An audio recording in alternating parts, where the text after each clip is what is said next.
দর্শক আসসালামু আলাইকুম। খবর অভয়নগর ফেসবুক পেজের পক্ষ থেকে স্বাগত জানাচ্ছি তৌহিদ হাসান ওসামা। দর্শক, আমি এই মুহূর্তে অবস্থান করছি যশোরের অভয়নগর উপজেলার বাঘুটিয়া গ্রামে। মূলত এখানে একটি সড়ক রয়েছে যেটি নওপাড়া থেকে আমতলা, যেটির দৈর্ঘ্য প্রায় 25 থেকে 30 কিলোমিটার। এই সড়কের একটি ব্রিজ রয়েছে। এই ব্রিজটি গত 1.5 থেকে 2 মাস আগে হঠাৎ একটি ট্রাকের ভার সহ্য করতে না পেরে মূলত ভেঙে পড়েছিল। সেইভাবেই এখনো পর্যন্ত রয়েছে। এতে করে চরম দুর্ভোগে পড়েছে এই সড়কে চলাচলকারী হাজার হাজার মানুষ। আমরা এই ব্যাপারে একটু কথা বলতে চাই স্থানীয় একজনের সাথে। আপনার নাম কি? আমার নাম হচ্ছে কামরুজ্জামান। আচ্ছা, এই যে সড়কের অবস্থা, অর্থাৎ পোল ভেঙে গেছে, যাতায়াতের দুর্ভোগ, বিষয়টা কিভাবে দেখছেন? বিষয়টা খুবই খারাপ। আমরা যেমন ঢাকার থেকে আসছি, কিন্তু এখান থেকে যে গাড়িটা হামদান, তারপরে আপনার ওই নড়াইল এক্সপ্রেস যে গাড়িগুলো যায়, অনেক গাড়িগুলো যায়, হানিফ যায়, এই বিভিন্ন ধরেন এই রুটে 200 গাড়ি চলাফেরা করে, আপ ডাউন করে। কিন্তু এখন আমরা দুর্ভোগ, যেমন নামছি যে আপনার ধোয়াখোলার মোড়ে, এখান থেকে গাড়ি পাই না, কত কষ্ট করে আবার আসতে হয়েছে।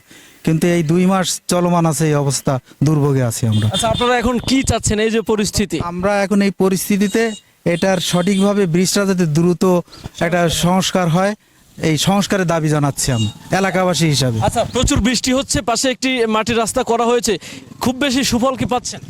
এটাতে বেশি একটা সুফল পাচ্ছি না, কারণ কাদা তো এখন বসে যায়, গাড়ি ঘোড়া যাইতে পারে না, বেঁধে যায়। এরপরে একটা সলিং মতো দিয়ে আপাতত যাবে, আর আমরা দ্রুত ব্রিজটার একটা দ্রুত ব্যবস্থা করে, এই জন্য সেই আবেদন আমি জানাচ্ছি। জি, ধন্যবাদ। দর্শক, আমরা একজন ড্রাইভারের সাথে কথা বলতে চাই। আপনার নামটা? রুবেল হোসেন। আচ্ছা, আপনি কি এই সড়কে ইজি বাইক চালান? হ্যাঁ। কি অবস্থা দেখতেছেন, সড়কের কি অবস্থা? অবস্থা তো খুবই খারাপ, আসলে এইভাবে চলাফেরা করাই কষ্টকর হয়ে পড়ে, বুঝছেন। এই যে লোক নামায় দিয়ে পার হতে আসছে, তারপরে আবার এপারে নামান আর ওপারে যায় উঠুন। আচ্ছা, এটা কি কতদিন ধরে এই সমস্যায় ভুগতেছেন? এই 2 মাস হচ্ছে। যাত্রীরা কি বলে? যাত্রীদেরকে নামায় পার করতে হয়, আবার ঝুঁকিপূর্ণ অবস্থা। যাত্রীরা এখন কি বলবে বলেন, পরিস্থিতি যেরকম দিকে তো সবারই মাইনে নিতে হবে। দর্শক, আমরা একজন যাত্রীর সাথে কথা বলতে চাই। আপনার নামটা? আমার নাম মোহাম্মদ ওমর আলী মোল্লা। কোথা থেকে কোথায় যাচ্ছেন? আমি সিঙ্গার থেকে দিয়াপাড়া যাচ্ছি। আচ্ছা, সড়কের এই যে অবস্থা, পোল ভেঙে গেছে, বিষয়টা আপনি কিভাবে দেখছেন? এ তো পুরো মাঝখান দিয়ে ভাঙ্গা ফলে এবং 2 সাইডে যানবাহন তো চলাচল খুব কষ্টকর। আচ্ছা, বড় গাড়ি কি যেতে পারতেছে? সম্ভব না, আদৌ তো সম্ভব না। কোথায় যাবে বড় গাড়ি? এর থেকে কোথায় যাবে? এ তো বাস্তবে দেখাই যাচ্ছে সব কিছু। আচ্ছা, আপনারা এখন কি চাচ্ছেন?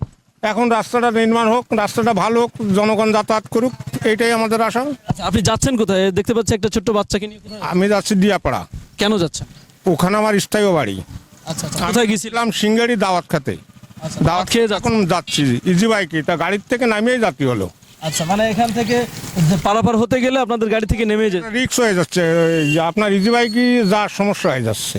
আচ্ছা দর্শক, আমরা আপনাদেরকে এতক্ষণ ধরে জানাচ্ছিলাম মূলত এই যে সড়কটি রয়েছে, এই সড়কের যে পরিস্থিতি বা এই যে ব্রিজটি ভেঙে পুরো একটা গর্তে পরিণত হয়েছে, এবং রাত বেরাত যদি সাধারণ মানুষ এই সড়ক দিয়ে যাতায়াত করতে চায় তবে যে কোনো সময় বড় ধরনের দুর্ঘটনা ঘটার সমূহ সম্ভাবনা রয়েছে।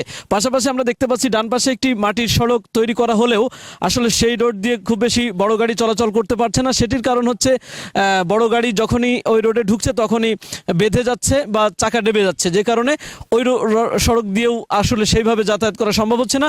এলাকাবাসী আমাদেরকে যেটি জানিয়েছেন, দ্রুত এই ব্রিজটির সংস্কার করে যেন সমস্যার সমাধান করা হয়। দর্শক, আমরা আরও একটু আপনাদেরকে জানিয়ে রাখতে চাই, এই যে সড়কটি রয়েছে নওপাড়া থেকে আমতলা, এই সড়কটি অল্প কিছুদিন আগে নির্মাণ করা হয়েছে। তবে নির্মাণের অল্প কিছুদিন যেতে না যেতেই কিন্তু আমরা একটি জিনিস লক্ষ্য করেছি, সড়কের বিভিন্ন প্রান্তে দেখেছি যে বড় বড় গর্ত হয়ে গিয়েছে, বড় বড় খানাখন্দে ভরে গিয়েছে, সেখানে পানি জমছে, এবং এই যে নতুন একটি সড়ক সেটি বোঝার কোনো উপায় নেই যে এটি একটি নতুন সড়ক। তো সেই বিষয়েও যাত্রীরা, এলাকাবাসী ক্ষোভ প্রকাশ করেছেন। আমরা আপনার সাথে একটু কথা বলতে চাই।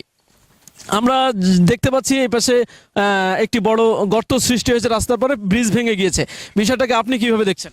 আমি দেখতে খুবই দুর্যোগে আসা যাতে আমাকে খুবই কষ্ট হয়, বুঝছেন। যেতে যাচ্ছি একটু খুব তাড়াতাড়ি যদি নির্মাণ করা হয় তাহলে সবাই দুর্ভোগ থেকে মুক্তি পাবে। আপনি কি প্রতিদিন এই রাস্তা দিয়ে যাতায়াত করেন? হ্যাঁ, প্রতিদিন আমি এই রাস্তাতে যাই, আমি একাডি মাল ব্যবসা করি, প্রতিদিন আমার এই রাস্তাতে আসতে হয়। হ্যাঁ, এটা আমার খুব রিক্সি জাতীয় এই জায়গার থেকে। আমরা যাদের কোনো সময় বাইসেন্স যদি কোনো কিছু হয় তাহলে তো দুর্ভোগ আমাদের খুবই ক্ষতিগ্রস্ত ভিতরে হয়ে থাকবো আমরা। জি, অনেক ধন্যবাদ। দর্শক, সামনেই রাত পোহালেই পবিত্র ঈদ উল আজহা। সেই ঈদ উল আজহাকে কেন্দ্র করে কিন্তু এই সড়কে যাতায়াত বেড়েছে, মানুষের লোক সমাগম বেড়েছে, পাশাপাশি দুর্ঘটনার সম্ভাবনাও তৈরি হয়েছে অনেক বেশি। দর্শক, এই ছিল যশোরের অভয়নগর উপজেলার বাঘুটিয়া ইউনিয়ন থেকে আমার কাছে সর্বশেষ সংবাদ।